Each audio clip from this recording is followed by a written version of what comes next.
I won't forget that morning, not if I live to be 100. I counted the men as they marched out of the yard. They had hardly slept for weeks. We of the CID had slept even less, but the nightmare that kept us awake was all the same nightmare. That's why we weren't surprised when the commissioner asked us up to the conference room for a bit of a talk. He'd talked to us plenty, we knew that. It didn't help any to know what was ahead of us.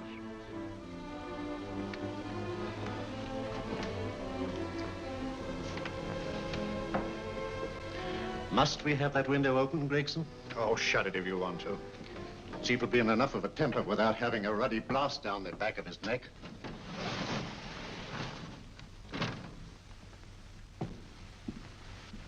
Gentlemen, the commissioner. Stuffy in here.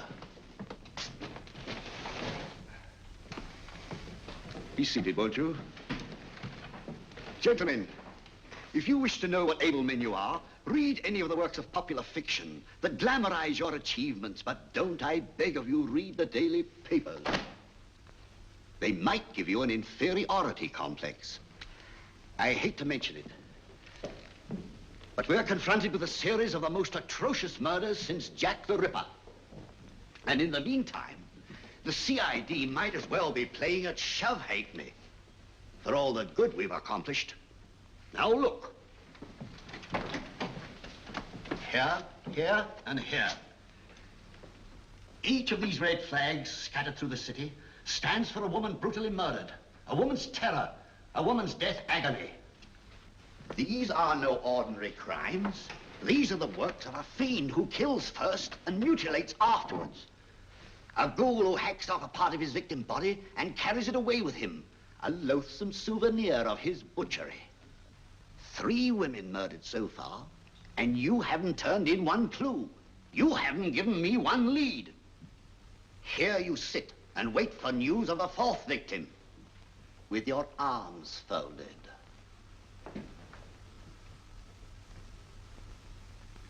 Well, we hadn't long to wait. It was down Lambeth Way where a young woman was hurrying home late last night. She saw something and stopped. It was a constable. He spoke to her and he walked along with her, just in case. He saw her go down the stairway to the basement lodging where she lived. We can only surmise what happened after that.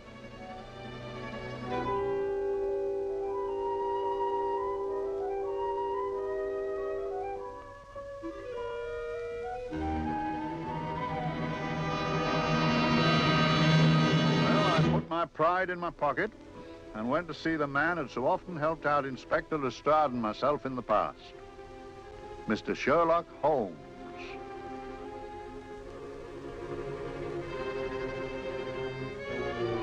If ever a man needed help, I did.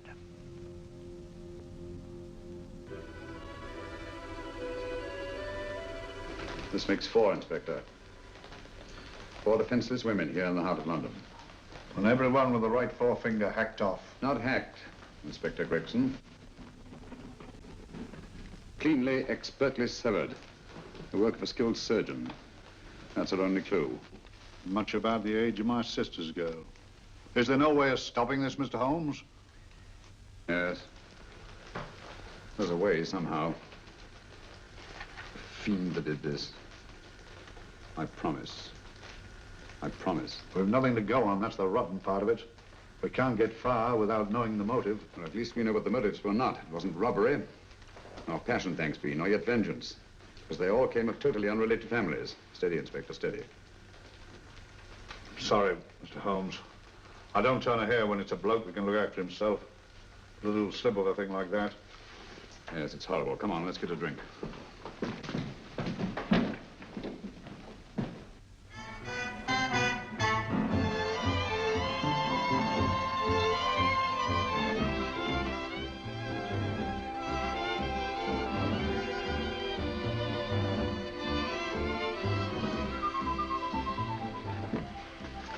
Good evening, Mr. Holmes. Good evening, Vincent. Whiskey and soda, please, and a double for my friend here, Inspector Gregson.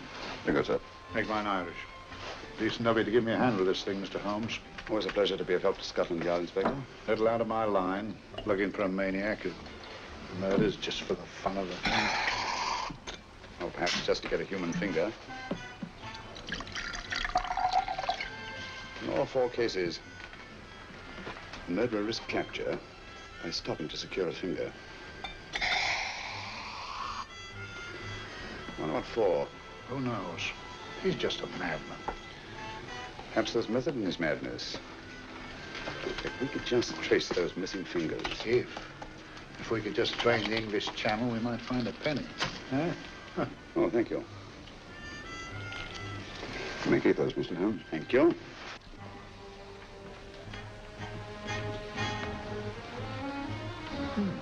Sir George Fenwick, isn't it? Yes. Is that his daughter with him? Don't be so naive, Inspector. You know everyone, don't you, darling?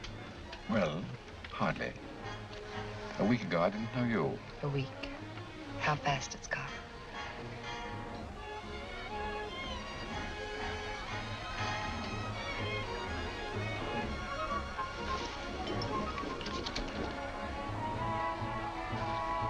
I collect these things. How very quaint of you. Shall we go? Yes.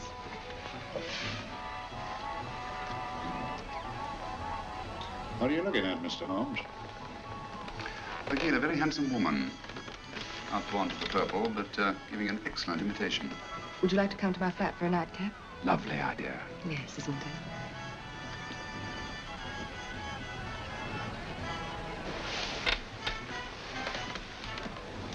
Wonder where she's taking Sir George Fenwick. Don't be so naive, Mr. Holmes.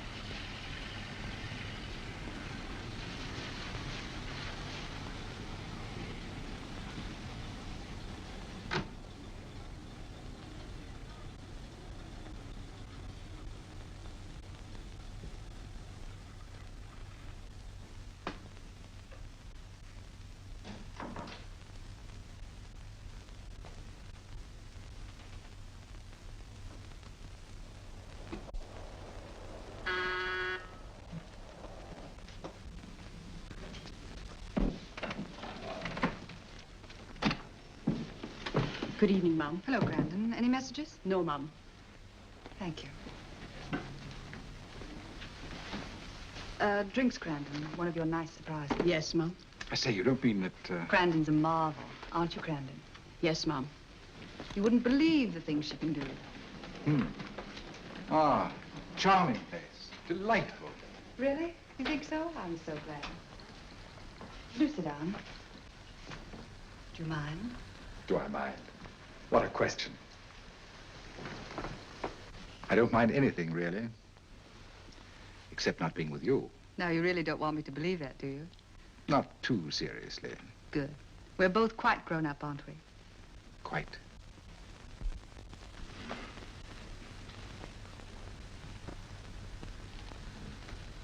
You're a treasure, Grandon.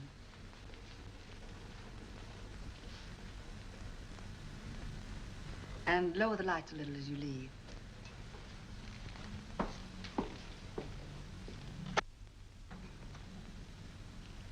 I prefer a more flattering light. In any light, you'd be... Would I? And don't you know it? Perhaps I do.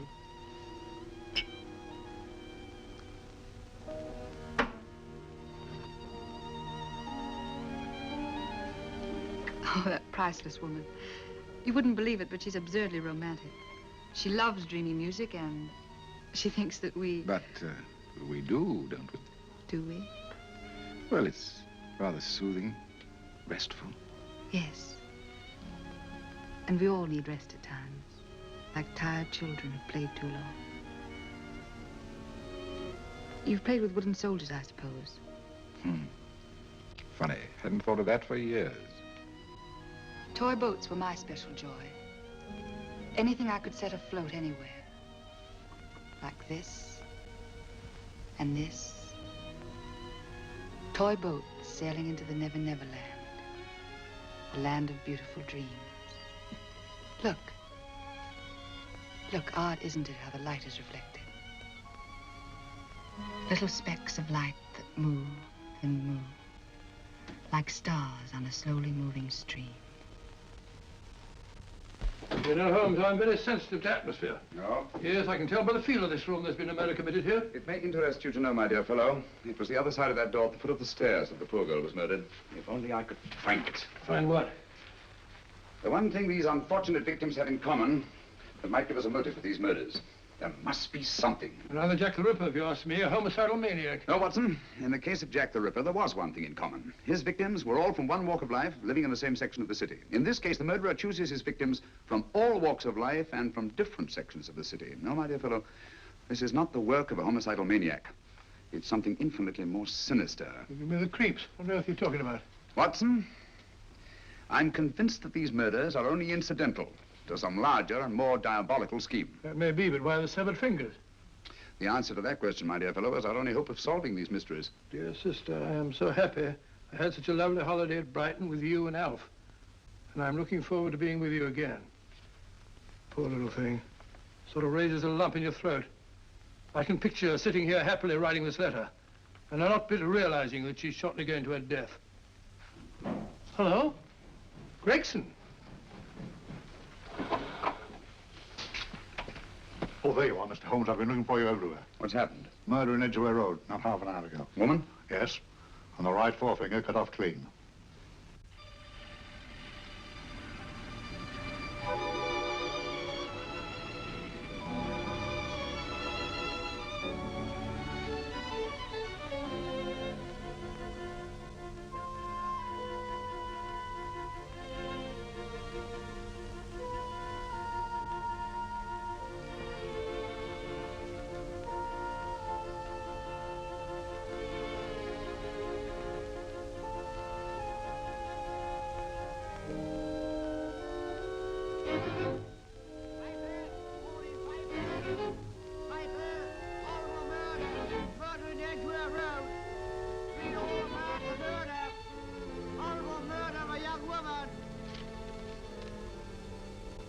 Piper! Horrible murder, Piper! All about the murder! Morning, Piper! All about the murder! Piper! Horrible murder! Another young woman found murdered, Piper, sir! Horrible murder, Piper! Piper! Read all about it! Get your Piper! Murder in Edgware Road! Horrible finger murder! Shocking murder! Murder in Edgware Road! Horrible murder of a young woman! Read all about the murder!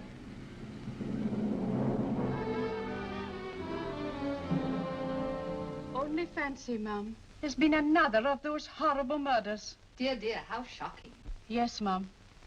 I really don't feel quite safe here myself. Oh, dear.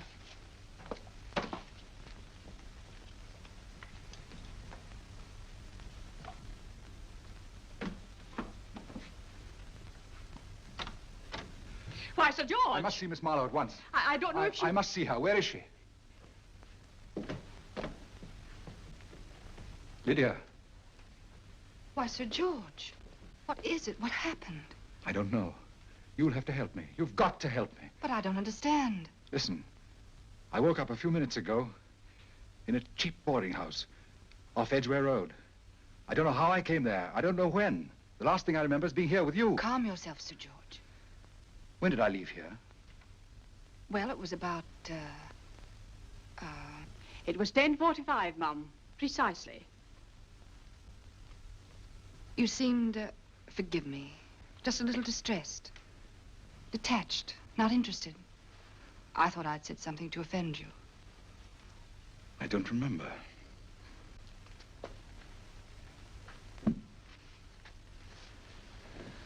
I can't remember. Tell me, has this happened to you before? Before? Well, there is such a thing as amnesia, you know. If it was 10:45 when I left you, it was 9 this morning when I woke. Over 10 hours lost. 10 hours that I can't account for. And in my pocket, when I woke, I found... Yeah, in my pocket. That isn't... Oh, it's not for you, of course. It can't be. Excuse me, Mum, but there's a man asking to see the gentleman. Send him away. Yes, Mum. No, please. I'll see him.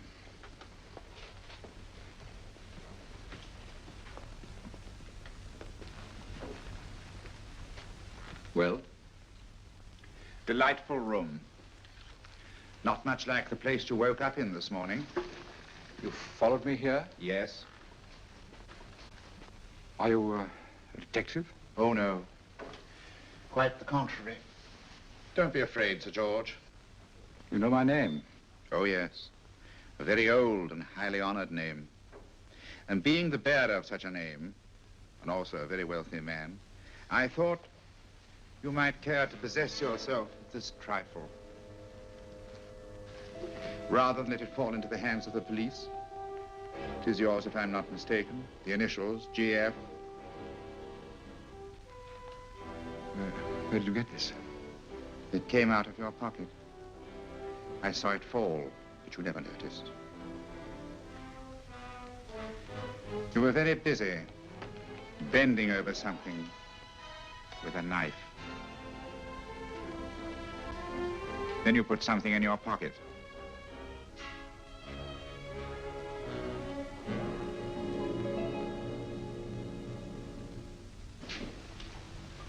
Come along, Holmes, come along, come along. How many more times must I tell you? You're missing a treat. This is delicious. Little jam tarts to follow. Aren't you tempted? You and your flesh pots. They tell me that fish is good for the brains. Brains haven't any. You realize that a whole day and a night have gone by since that bestial affair in Edgware Road? I'm as much in the dark as ever.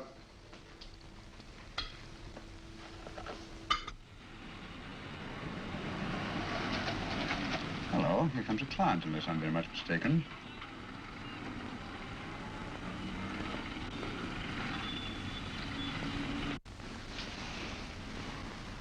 Well, attractive. Very attractive.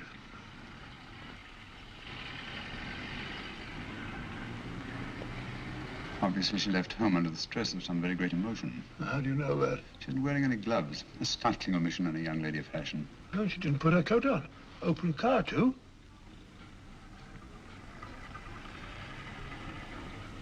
Furthermore, there's something in that bag she wants to show me. What makes you say that? The bag doesn't match her dress, indicating it was picked for size rather than style, to accommodate some bulky object. You amaze me, Holmes. Well, I meant to, my dear fellow.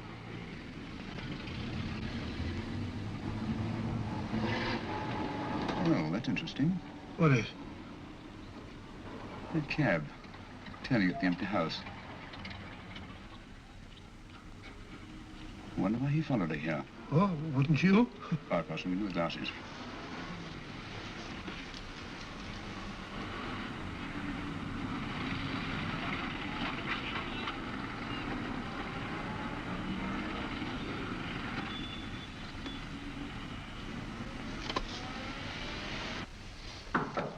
Well, we shall soon know.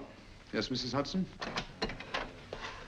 It's a young lady, sir. Most urgent. Ask her to come in. Go right in, miss. Mr. Holmes? Yes, this is my friend, Dr. Watson. How do you do? How do you do? Mr. Holmes, you must excuse me, please. Yes, well, won't you sit down? Come along. May I? It's quite all right. Thank you.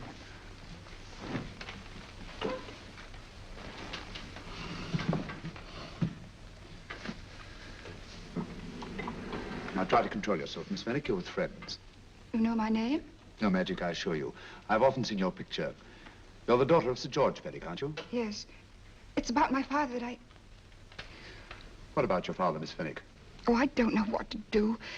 He's always been the nicest, dearest person. Only since Mother died. Yes, we do. We know.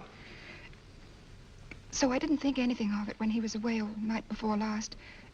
But he didn't come home until yesterday at tea time. Didn't come in for dinner at all. Just paced up and down in the library hour after hour. I begged him to let me in, but he wouldn't. Steady, steady. Now take your time. I couldn't sleep a wink last night. Then I started hearing things. Hearing things? What sort of things? I heard someone in the garden underneath my window. Then I saw a figure moving down the garden path. And I recognized my father, stealing through his own garden like a thief.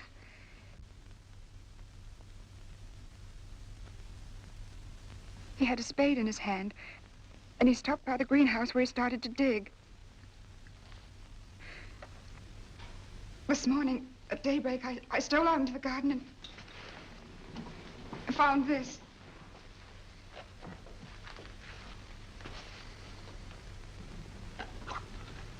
A finger. A human finger. Bring up Scotland Yard, will you, Watson? Ask them to get hold of Inspector Gregson and tell him to meet us at once at George Finnick's house, Kingston. Operator, get me Scotland Yard quick. Where's my father, Norris? He's still in the library, miss. Thank you. We'll see him right away. Will you come with me, please? Thank you. I got your message, Mr. Holmes. Yes, indeed. Dad, may I come in? Dad. It's funny. He doesn't answer. Do you mind? Please do. Thank you. Watson, quick. Oh, Come along, no, my dear. no, no. Take charge, Miss Finnick, please. Sorry, sir. No, miss, please. Please come along with me.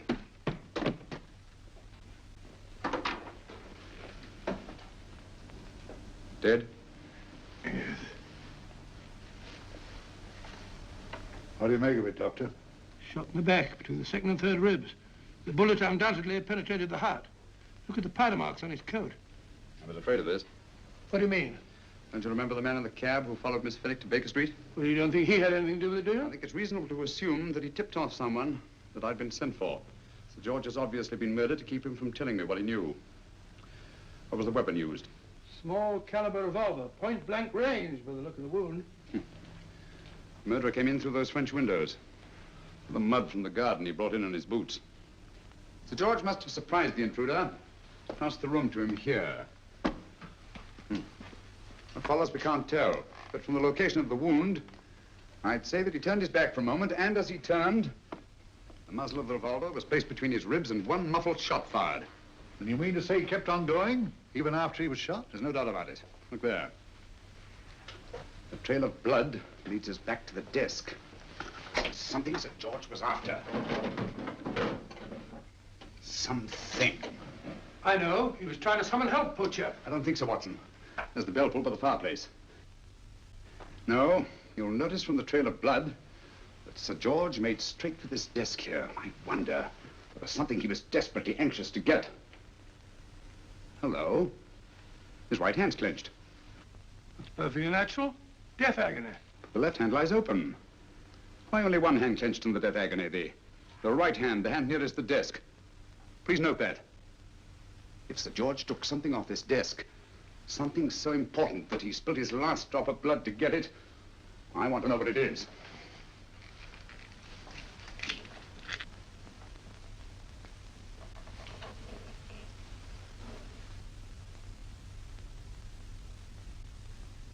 It's nothing but an ordinary match folder. Where does that lead us? I imagine to something very important, Gregson.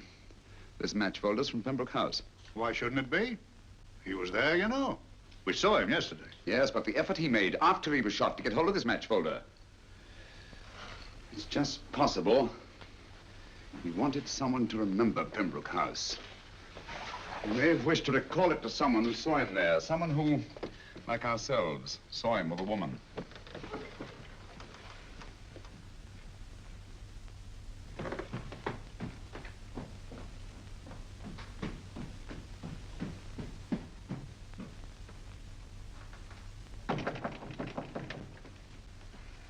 Come in.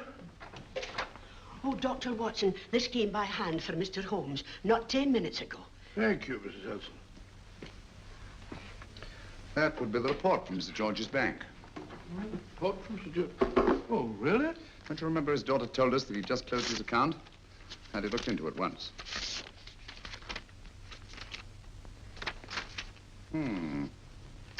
He drew out his entire balance in cash, nearly £10,000, yesterday, just after that young woman was murdered.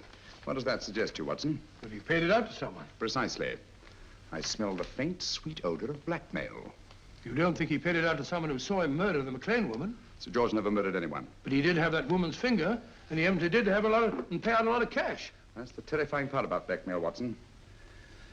The victim is afraid to fight the accusation, no matter how false. Once the accusation is made, his name is smeared, and sometimes his life is ruined.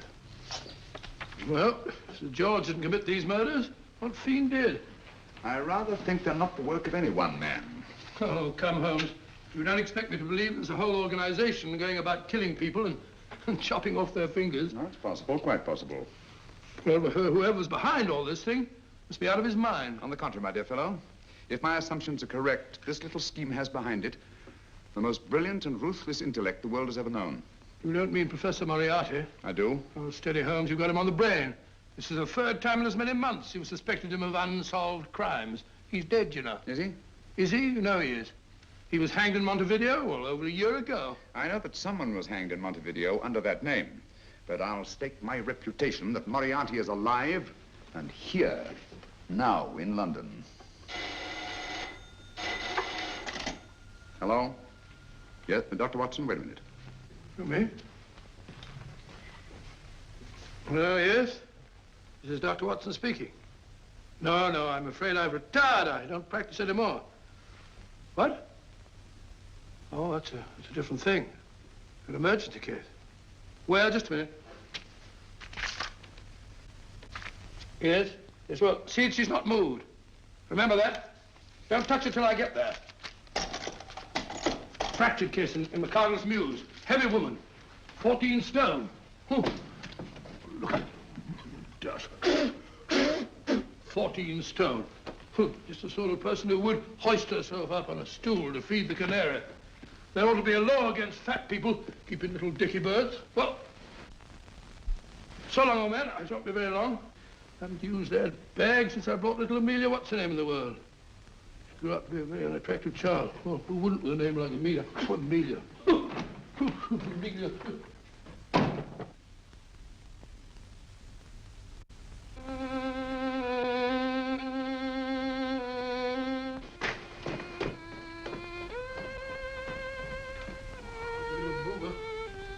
People so stupid about accidents.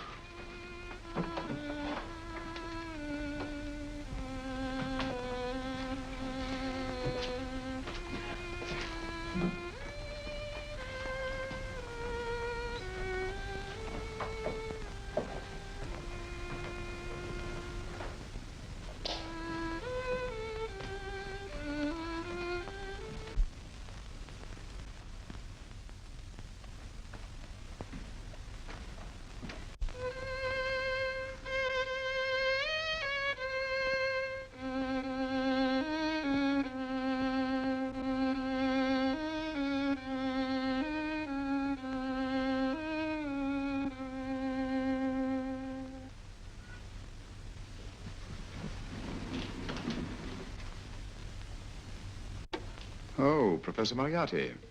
Not that I wish to appear inquisitive, but to what am I indebted for the pleasure of this visit? Scotland Yard will be interested. It's very convenient for me to have Scotland Yard think that I'm still dead in Montevideo. I never dreamed of fooling you. Thank you. The thought occurs to me, Mr. Holmes, that there are some advantages in living within the law.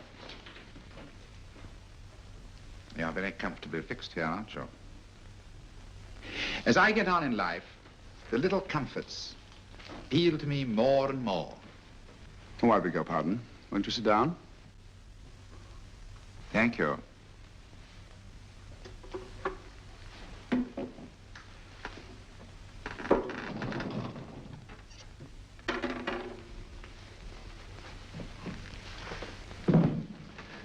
And now, Professor Moriarty, what can I do for you? Everything that I have to say to you has already crossed your mind. And my answer has no doubt crossed yours.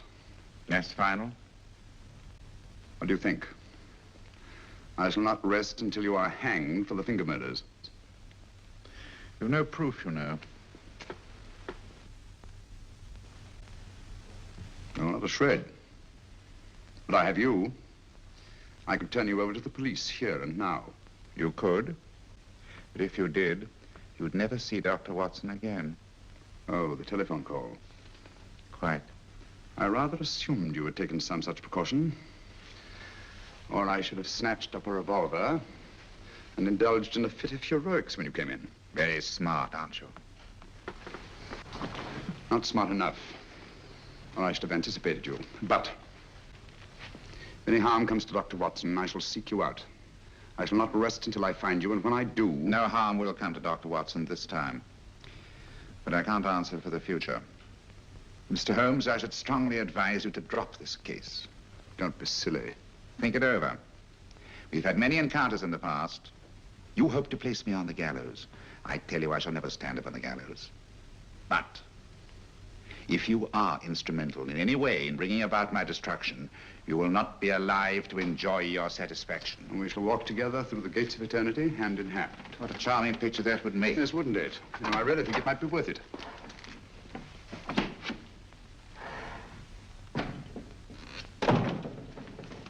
Shoelaces, Governor? Tons a pair. And strong enough to hang yourself. How many more times must I tell you I don't want your filthy shoelaces or your company? Shoelaces, Governor? Blasted impertinence. Run along, my good man, or I'll give you in charge. Shoelaces, Governor? Shoelaces, Governor? Help a poor bloke. What's only got one arm? Any luck with Mr. Holmes? You can read his obituary in tomorrow's papers.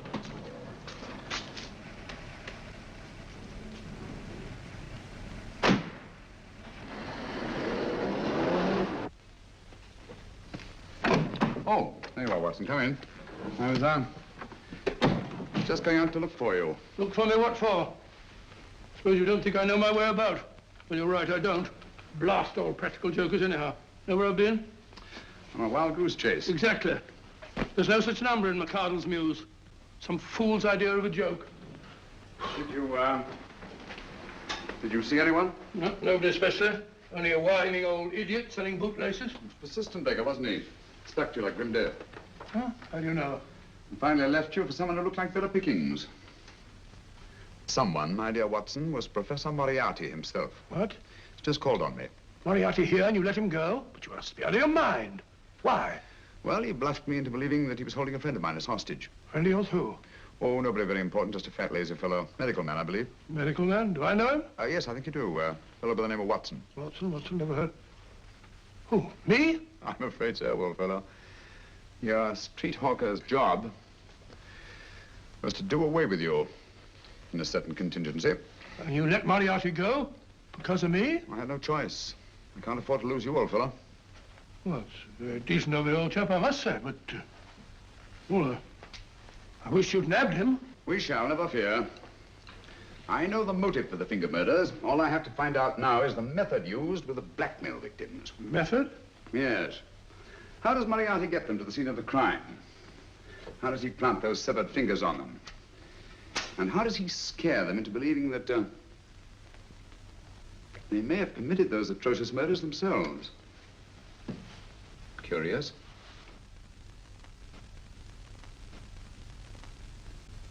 Very curious. Huh? Curious? What's curious? That window in the empty house across the street. First floor front. Huh? What's wrong with it? It's open. Why shouldn't it be open? Well, it wasn't open half an hour ago. I'll stake my life on that. Well, it's not our business. Let it stay open. I wonder if you'd go over, old fellow, and see what's the matter. Oh, trespassing. It's against the law. Very well, I'll go myself. Oh, well, if you're going to put it like that, ridiculous waste of time. Going about shutting windows at this hour of the night. Yeah, you better take this torch. Well, take what? Dignified job for a doctor. Dr. Watson, the torchbearer. And what do you propose to do? Sit in a comfortable chair, I suppose, and read a good book? That's a very good idea. Yes, very good idea. While I play night watchman, you have a nice read. Mm-hmm. Good night. Have a good time. Have a good time? What do you mean, have a good time?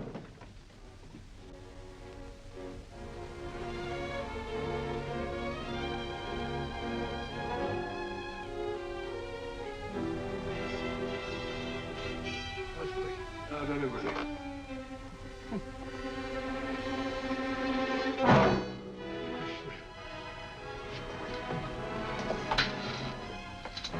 What on earth is for? Oh, umbrella stand. Pretty little thing to keep about the house. Must have been a pet.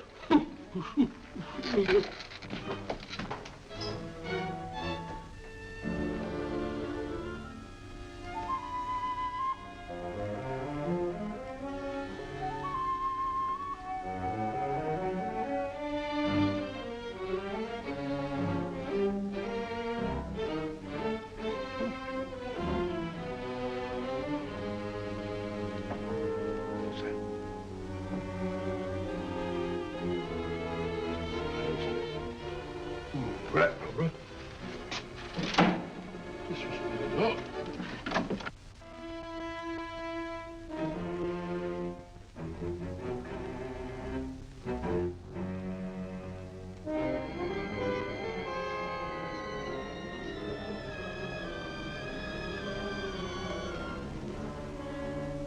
While he sits comfortably reading a book.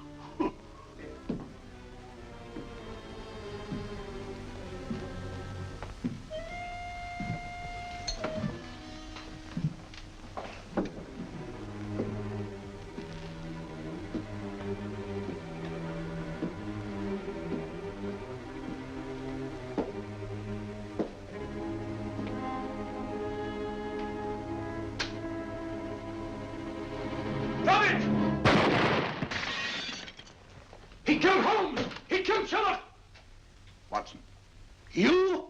But I saw him shoot you a second ago. Not me, my dear fellow. Merely the bust of Julius Caesar. Incidentally, you may have noticed that all through the ages, prominent men have prominent noses. Shh. Oh, I'm afraid we're in for terrible trouble again with Mrs. Hudson. Windows smashed, plaster all over the floor. Get up, you. Corporal Williams, Middlesex Regiment. Discharged from the army as physically unfit. Papers seem in order. Now, Corporal Williams, you've seen service in the Far East, haven't you? The East? I thought so. Look at his complexion, Watson. Yellow as saffron. He's been taking Atabrine. Cure for malaria. Sniper, aren't you? Sniper? Why did you try to kill me? I had to kill him. I had to. Oh, snap out of it. Stop it, Watson. He's shamming. No, he isn't. Who told you to kill me? She told me. She told you? She told me I couldn't miss. Well, luckily you did miss, you murderer. He isn't a murderer, Watson. Listen, Corporal Williams. She told you you had to do it, didn't she? I had to do it. I've got it, Watson, I've got it. Got what? The method used in the finger murders. Well, what is it? Hypnotism, my dear fellow, hypnotism.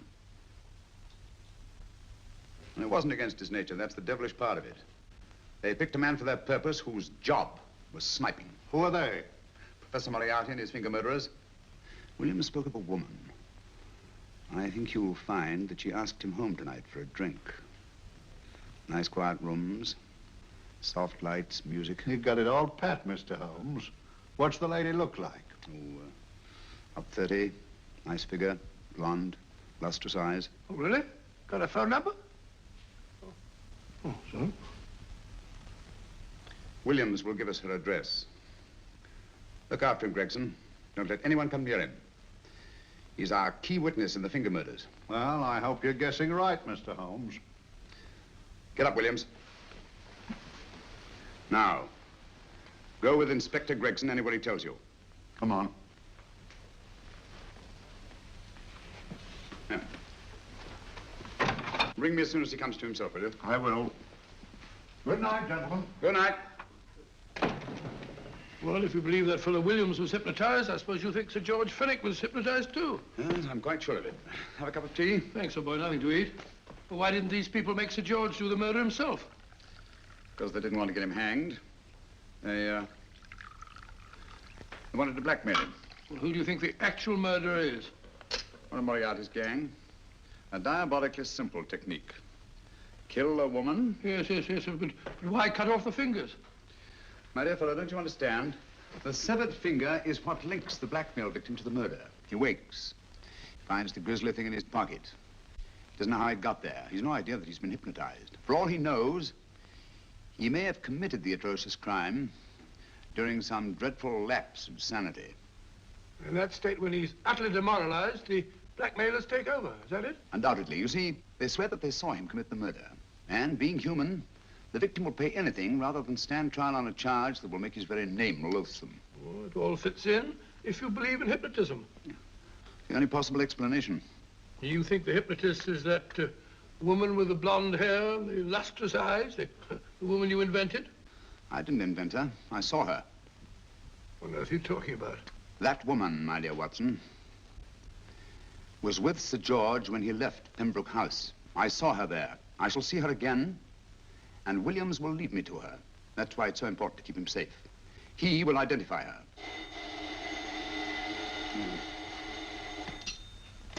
Hello? Yes? Inspector Gregson? What? I'll get every constable in the district. Yes, I'll be over at once. What's happened, Holmes? Williams is missing. Great Scott! Come on.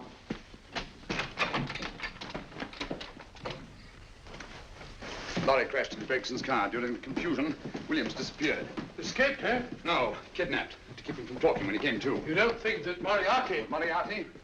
Anything is possible.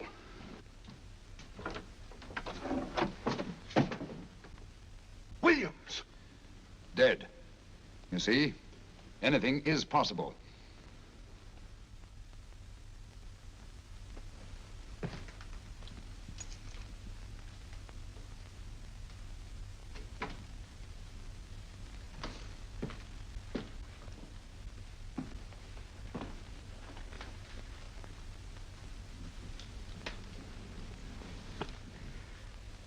Oh, good morning, Professor Moriarty.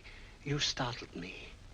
I'm dressing another dolly, a dear little nurse. Is there anything wrong with your finger? Just a splinter. Nasty things, splinters. Most trying. One can't be too careful, but I'll get it out for you. I have the very instrument to help you.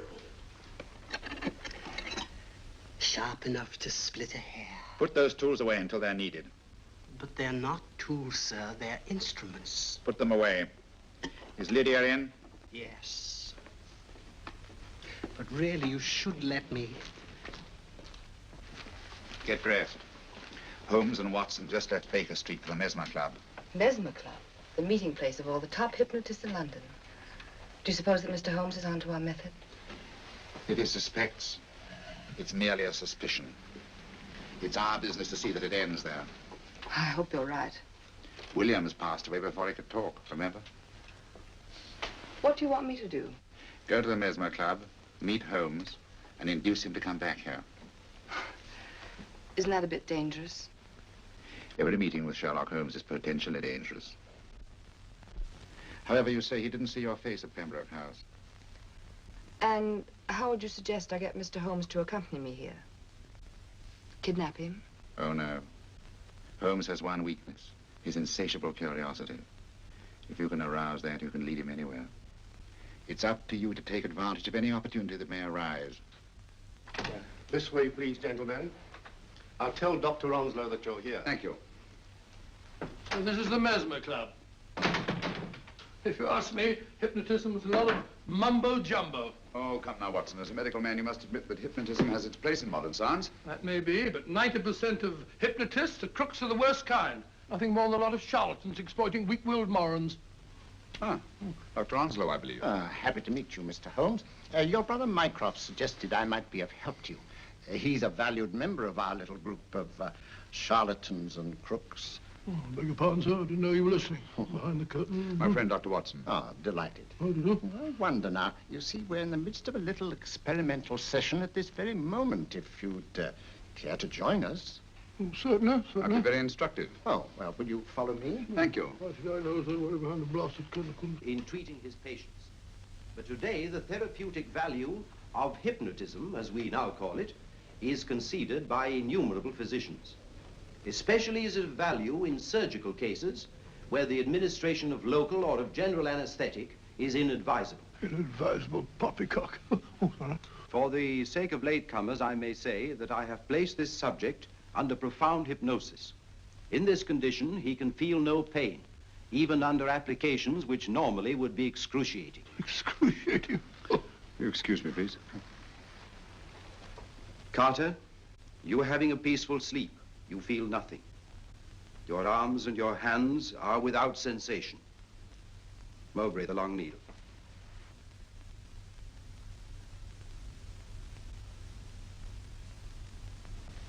Carter, give me your right hand.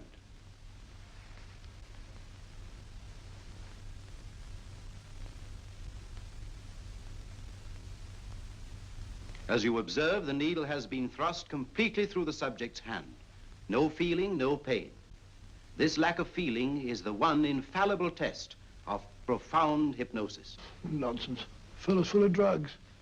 Well, isn't he? Definitely not, Doctor. Wake up, Carter, wake up. You feel well and rested, remember. No pain anywhere. Wake up, wake up. I say, when are you going to begin? All through, Carter. Stand up.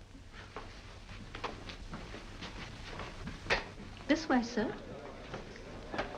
And, are these all the people that come here?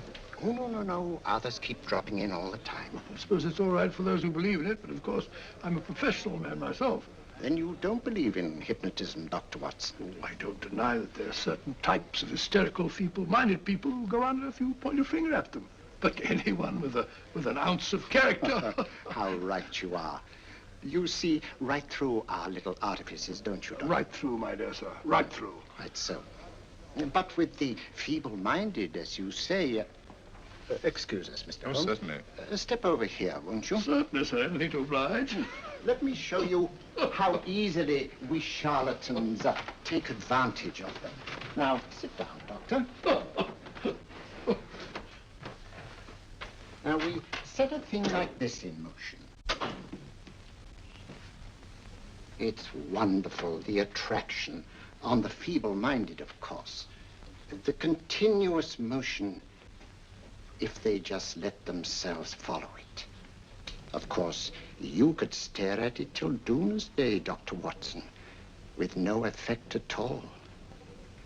Still, it might make you a little drowsy, like the white ribbon of road at night when you're driving. The rhythm is smooth, unbroken, and the road goes on and on, round and round, always the same, winding and winding. And you're drowsy, you're tired. Let the road come into you, as it were. The long road, the smooth road, the road to sleep. Sleep.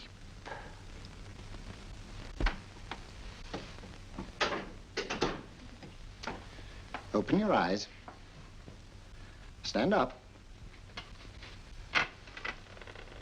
Turn around. And now, Dr. Watson, you're on a holiday in Scotland. The country is amazingly beautiful. We're coming to a stream. It isn't deep. Better take your shoes and socks off.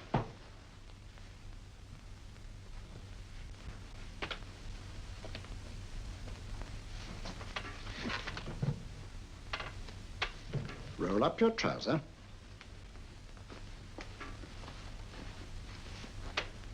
That will do. The other leg is waterproof. Turn around. Mind the pedals.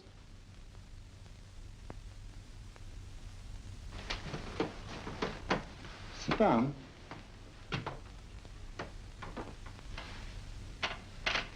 Wake up now.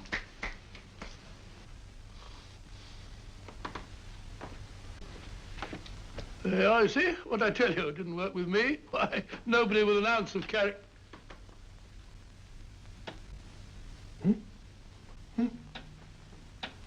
I think you'll need these.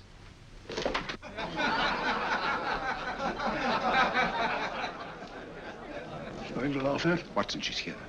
Oh, the woman you're looking for? Yes, I'm going to meet her. Perhaps I can induce her to take me to Moriarty. Do you think it's wise, Holmes? May not be wise, but it's essential. After all, I've held me on with Moriarty in the past. But isn't it dangerous? She might be a hypnotist. If my will isn't stronger than hers, I deserve to be hypnotized. I feel I must protest, Dr. Onslow. I was told this was a gathering of serious students of a great science, and I find myself in a company of buffoons. Oh, my dear madam. Elliott's and Esdale Braid. Were those men martyrs for the truth? That you may laugh over your childish, cruel tricks? I must say I'm in complete agreement with you, madam. This was most unnecessary performance, Dr. Onslow. Beg your pardon, sir. My name is Holmes, Sherlock Holmes. At your service, madam. Thank you, Mr. Holmes. I'm afraid I've created a rather embarrassing situation. But you see, I'm interested in the serious study of hypnotism. So am I, too. Perhaps we have something in common, Mr. Holmes. Perhaps we have. Would you join me for a cocktail at Pembroke House? I should be delighted. Good.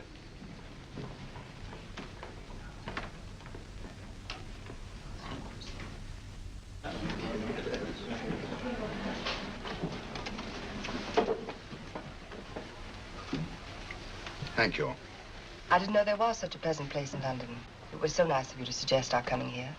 I thought a little pick-me-up would do us good. You mean you thought I looked... I like the way you look.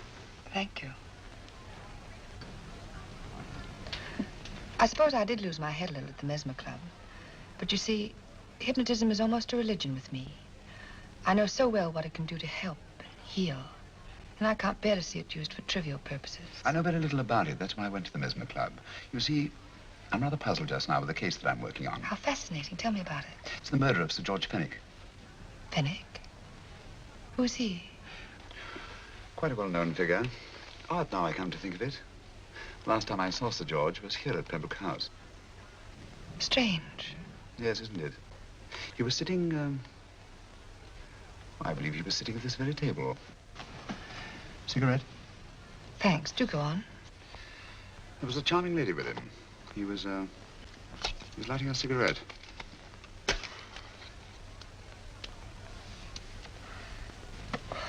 Charming. Did you see her face? No, worse luck. Merely her back. How unenterprising of you. Yes, wasn't it? Afraid I'm getting a little older. I shouldn't say so. That's nice of you. Still, the first time in my life, I've got hold of a case that's beyond me. I'm actually losing sleep over it. You know, Mr. Holmes, I believe I could help you. Really? I should be very grateful. You're amused. Oh, merely skeptical. How would you go about it? I've used hypnotism more than once in healing. Not for profit. I'm not a professional. But I do think I could help you. If you'd care to... I can't think of a pleasanter experience.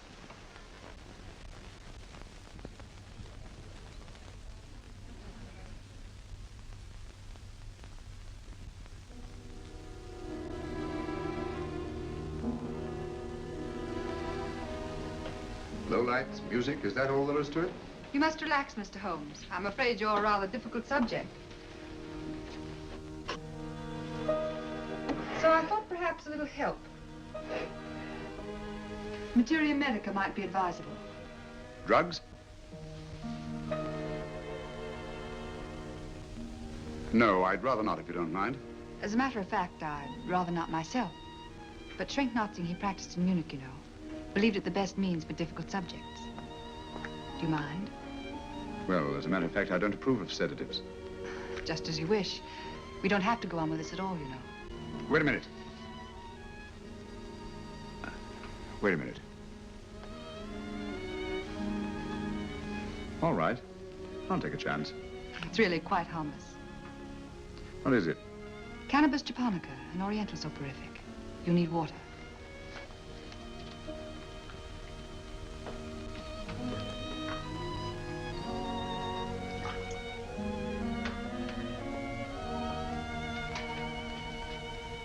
Thank you.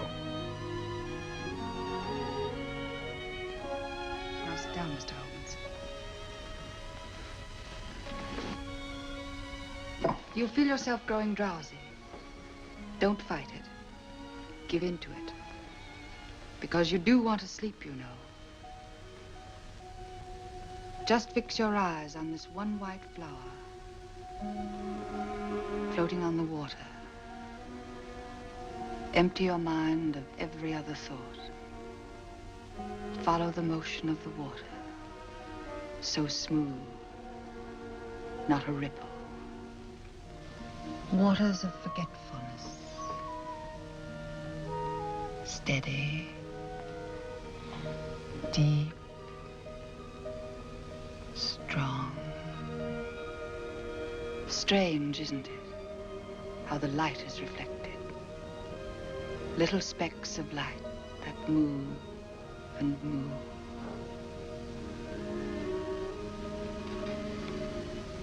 It's restful here. It's peaceful. It's friendly. And you're very close to finding what you're looking for. You'll find them soon now. The guilty ones. When you're rested, gentle waters closing over you. Steady, deep, strong, drawing you down, down, down.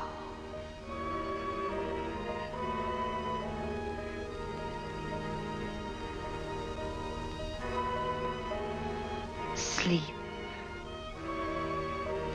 Sleep. Sleep.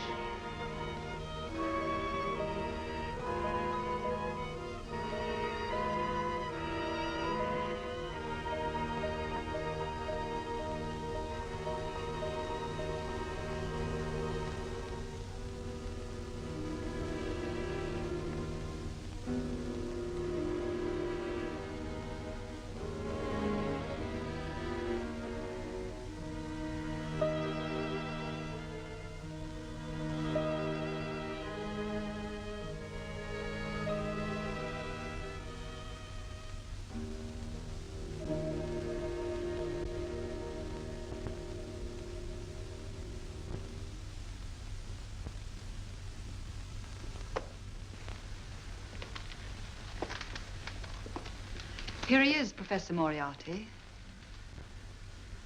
Stand up, Mr. Holmes.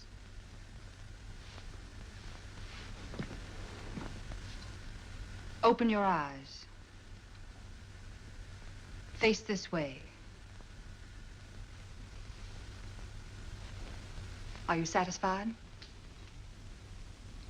We are dealing with a clever man. He may be shamming. There's just one infallible test for profound hypnosis. You ready, Dr. Simnel?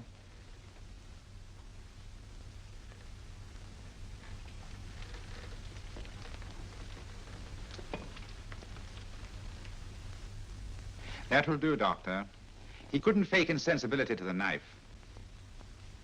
I congratulate you, Lydia. Turn round, Mr. Holmes. Now walk to the desk.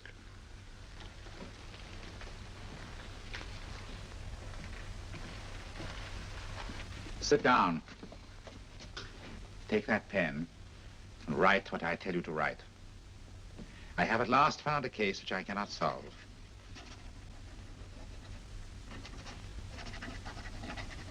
I have outlived my usefulness.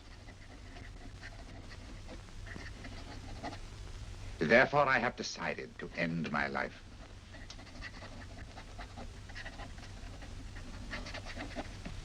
Sign your name. Now blot it.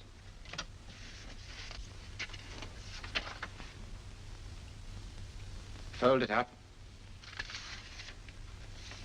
and put it in your pocket.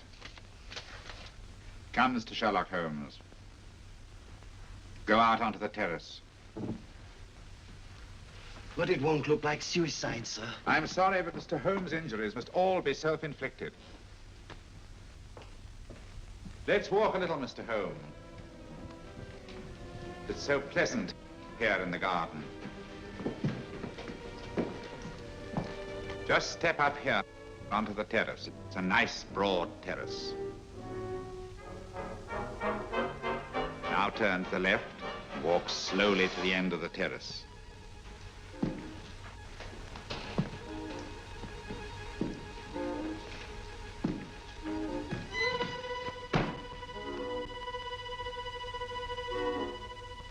Don't stop. You must walk to the end, you know.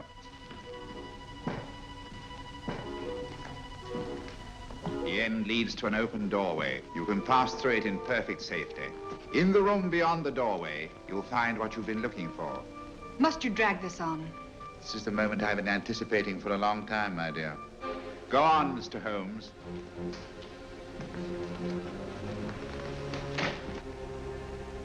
Through the open doorway, you will find the man responsible for the finger murders and the death of Sir George Fenning. Professor Moriarty. Holmes! Stand still. What a beautiful view, Watson. I'm quite enjoying it. No, you're not. You're hypnotized. You're under a spell. Stand still. Don't move. Steady, Holmes. Steady does it. Stand perfectly still where you are. Nonsense, Watson. You don't know what you're doing. Of course I know what I'm doing. You mean you're not hypnotized? Certainly not. Then get off the wall, you idiot. Oh, look out! Holmes! Dear fellow. What were you doing up there? Holding the fort until you arrived. What kept you? Well, I ran into a spot of trouble on my way to Scotland Yard. I was arrested for exceeding the speed limit. Your luck seems to hold, Mr. Holmes. Well, I'd hardly call it luck, Professor. You see, I substituted a drug of my own for the one that this dear lady pressed on me. You are clever, aren't you? A drug that, although it leaves the subject conscious, renders him quite insensitive to pain. That accounted for my lack of reaction to Dr. Simnel's knife. Well, Gregson, quite an impressive haul. Even Inspector Lestrade himself couldn't have done any better. Thanks, Mr. Holmes. Take him away. All right, put her in the van. I was right, Mr. Holmes. You are a difficult subject. Thank you. And now, Professor, our score is settled. Au revoir until I see you on the gallows. The rope has not been made that'll go around my neck. Come on.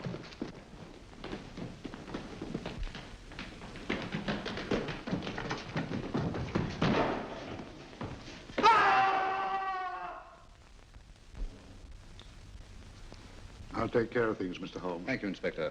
Come on. An evil man, Holmes, but what a horrible death. Better than he deserved. What are you thinking of? I'm thinking of all the women who can come and go in safety in the streets of London tonight. Stars keep watching their heavens. And in our own little way, we too, old friend, are privileged to watch over our city.